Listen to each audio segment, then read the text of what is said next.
Evangelho de João, capítulo de número 2, Jesus transforma a água em vinho. Vai dizer que no terceiro dia houve uma festa em Caná da Galileia, um casamento, onde a mãe de Jesus estava, e Jesus e seus discípulos também foram convidados para o casamento. A falta da narrativa do pai de Jesus, José, já presente nessa festa, vai indicar que provavelmente ele já estava morto, e o fato da mãe de Jesus já estar ali também indica que provavelmente fazia parte de seus parentes essa festa. Não é claro isso, mas deixa no ar essa prerrogativa. E Jesus e seus discípulos foram convidados também para este casamento. Jesus não estava lá por um acaso, ele estava por ser convidado. E isso é a importância de quando a gente convida Jesus para estar conosco sempre. E aí vai dizer que acabando o vinho, a mãe de Jesus chega para ele e vai dizer: não tenho mais vinho. Ele olha para ela e diz: mulher, que tenho eu contigo, ainda não é chegada a minha hora. E ela olha e diz aos serventes: fazei tudo quanto ele vos disser. Tinham ali 6 talhas de pedra que os judeus usavam para purificações, e cada uma levava 2 ou 3 metretas. E aí Jesus vai mandar que se enchem de água as talhas, e enchem de água, e quando eles tiram e levam ao mestre-sala, ele prova a água transformada em vinho. Estou falando aqui até o versículo 9.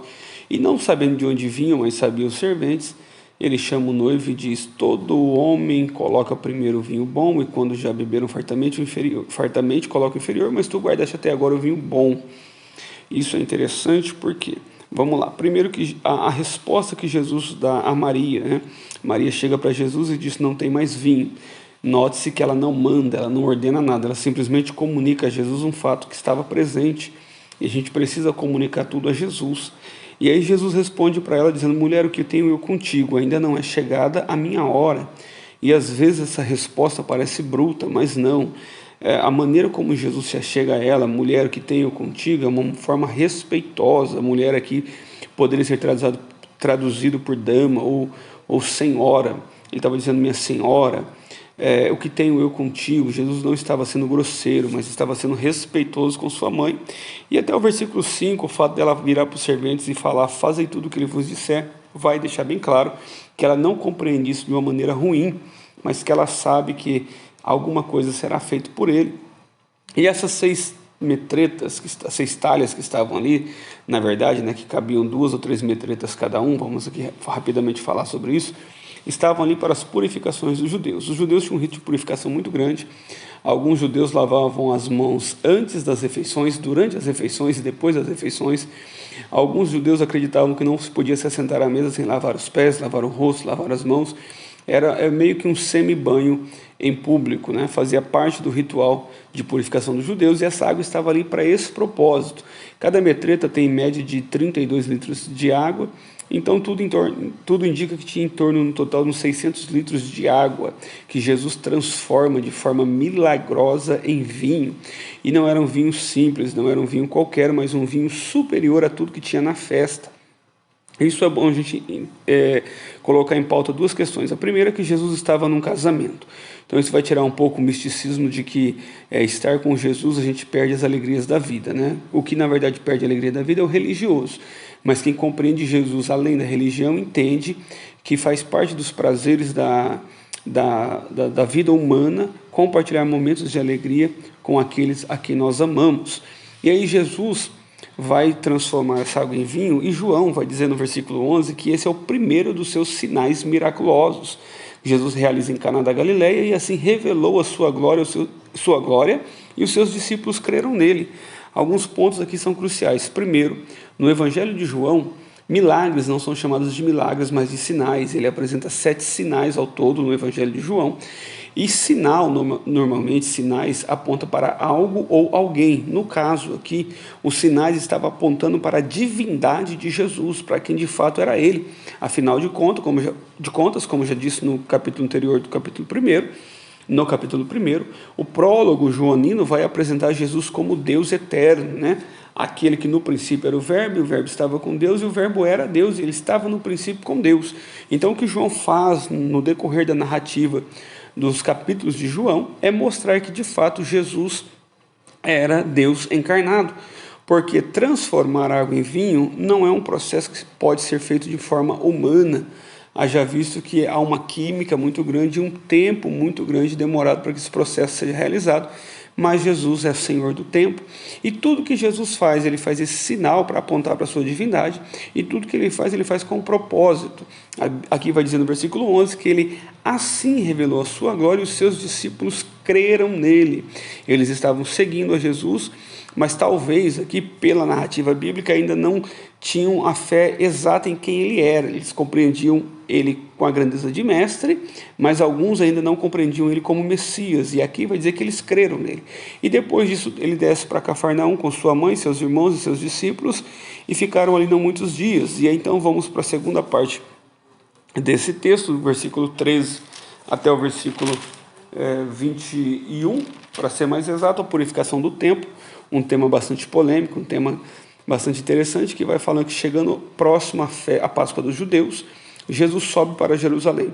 Ele acha no templo os que vendiam bois, ovelhas e pombas e os cambistas assentados. Então ele faz um chicote de cordas, era um chicote simples, diferente daquele chicote que era usado nos açoites, e ele lança todos fora do templo, bem como bois, ovelhas, e espalha o dinheiro dos cambistas e derruba as mesas, e olha para os que vendem pombas e diz: tira essas coisas daqui. Como ousam transformar a casa do meu pai em mercado? Aí, isso estou sintetizando do 13 ao 16, melhor repetindo a escrita do 13 ao 16. Versículo 17 vai dizer que os discípulos se lembraram de o Salmo 69, que diz: o zelo da tua casa me consome. A ira de Jesus não era sem motivo, a ira de Jesus é porque estavam fazendo da casa de seu pai um lugar de comércio. Versículo 18 vai dizer: então os judeus perguntaram: que sinal miraculoso nos mostra para provar que tem autoridade para fazer isso? E Jesus responde: destruí este templo e em 3 dias o levantarei. Disseram os judeus: em 46 anos foi edificado este templo, e tu levantarás em 3 dias? 21 dias, mas ele falava do templo do seu corpo. Na verdade, aqui quando vai dizer que em 46 anos o templo de Herodes tinha sido construído, é porque o templo ainda não estava pronto. O templo de Herodes, o grande e suntuoso templo de Jerusalém, levantado por Herodes, ainda não estava pronto, ainda estava nos acabamentos finais, e ele vai até um tempo para frente ainda, o término da sua construção. Mas Jesus, como diz o versículo 21, falava do templo de seu corpo. Mas vamos fazer uma breve nota sobre a indignação de Jesus. O único pátio que seria permitido, na verdade que seria permitido não, que seria possível vender no templo bois, ovelhas, pombas e ter cambistas assentados, seria no pátio dos gentios. Havia no templo de Israel as repartições do templo. Havia o pátio das mulheres, o pátio dos judeus, o pátio dos sacerdotes e o pátio dos gentios, onde esses gentios poderiam ali orar, meditar e oferecer a sua adoração a Deus, que na verdade era o único local no templo que eles tinham acesso. E aí então fazia-se os sacerdotes judeus dessa parte do templo um lugar de comércio. Por quê? Porque as pessoas eram, pela lei, levadas a apresentar um sacrifício ao Senhor. O grande problema aqui não é em você trocar o seu dinheiro por um animal e oferecê-lo no templo. Porque o próprio livro de Deuteronômio vai permitir que, se você morasse muito longe do local da adoração, você poderia levar o teu dízimo em dinheiro e ir lá comprar aquilo necessário para que fosse feito o seu sacrifício, a sua oferta de sacrifício. O grande problema aqui era os lucros absurdos e a maneira como foi feita um comércio daquilo que era para ser um local de adoração. Por exemplo, primeiro, os judeus, os sacerdotes, não aceitavam no templo de Jerusalém nenhuma moeda estrangeira, porque eles alegavam que ela carregava a esfinge dos teus césares, dos teus imperadores, que eram considerados pelos romanos como deuses. Então, para eles, para os judeus, esse dinheiro era um dinheiro sujo. Então, os judeus que vinham de fora, os judeus que moravam em outros lugares, em outras províncias, em outros países e vinham participar da Páscoa, eles tinham que trocar a sua moeda estrangeira pela moeda local, a moeda que era aceita no templo. Então, nesse papel entravam os cambistas, que cobravam juros absurdos para fazer essa troca, e os judeus, os peregrinos, aceitavam, porque eles estavam ali para oferecer o seu sacrifício a Deus. E os sacerdotes, é claro, por sua vez, levavam uma parte desses juros absurdos, porque eles criaram essas regras. Eles colocavam empecilho em alguns animais que chegavam para ser oferecidos, para que fossem vendidos animais que foram ali criados. Outro ponto interessante, que sacrifício para Deus é visto como aquilo que nos faz falta. Então, o que Deus estava querendo ensinar para aquele povo, o que Jesus estava querendo ensinar, não era só para ser um ato litúrgico, era para ser um ato voltado no sentido da adoração, no sentido de que de fato eles compreendessem o sentido real daquele sacrifício, que eles de fato oferecessem para Deus algo que lhe fizessem falta. E na verdade o que tinha lá, vai ficar claro aqui no versículo 14, eram bois, ovelhas, pombas, então tinha muito barulho de animal, misturado agora com o grito daqueles que vendiam, misturado com os cambistas que estavam ali para fazer troca de dinheiro. Tinha esse tempo para tudo, menos tempo para a adoração ao Senhor. E aí os judeus são tão hipócritas, e aqui quando vai dizer os judeus, versículo 18, está remetendo à classe dos líderes de Israel, vai estar remetendo aqui ao Sinédrio, vai estar remetendo aqui aos escribas e fariseus, os doutores do templo.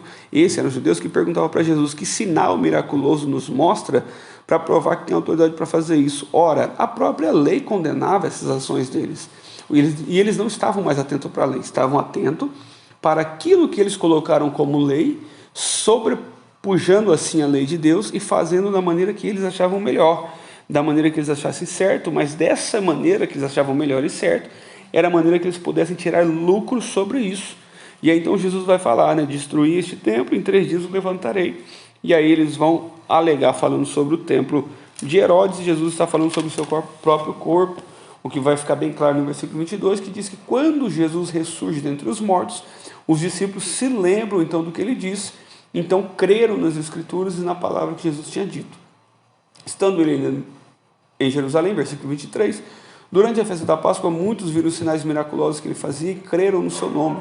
Mas Jesus não confiava neles, pois a todos conhecia, e não necessitava de que alguém lhe testificasse a respeito do homem, pois ele sabia o que havia no coração do homem. Aqui é interessante, primeiro porque, estando em Jerusalém e vendo os sinais miraculosos que Jesus fazia, eles creram nele, mas Jesus não confiava neles. Isso é interessante. Os homens creram em Jesus, mas Jesus não confiava nesses homens. Por quê? Porque a maioria desses homens, eles creram em Jesus, reconhecendo que ele era o Messias, reconhecendo que ele era um profeta, mas eles não creram na totalidade do seu ser a ponto de entregarem a sua vida a Jesus. A própria Bíblia vai discorrer disso nos capítulos anteriores, nos capítulos posteriores, quando Nicodemos, reconhecendo em Jesus uma autoridade sobrenatural, só vai buscá-lo de noite, o que indica que ele tinha vergonha ou medo de ser visto, exposto junto de Jesus de dia. Vai nos provar sobre isso o próprio Evangelho de João mais para frente, dizendo que muitos daqueles homens criam em Jesus, mas não o confessavam publicamente, com medo de perder os seus lugares nas sinagogas, porque amaram mais a glória dos homens do que a glória de Deus.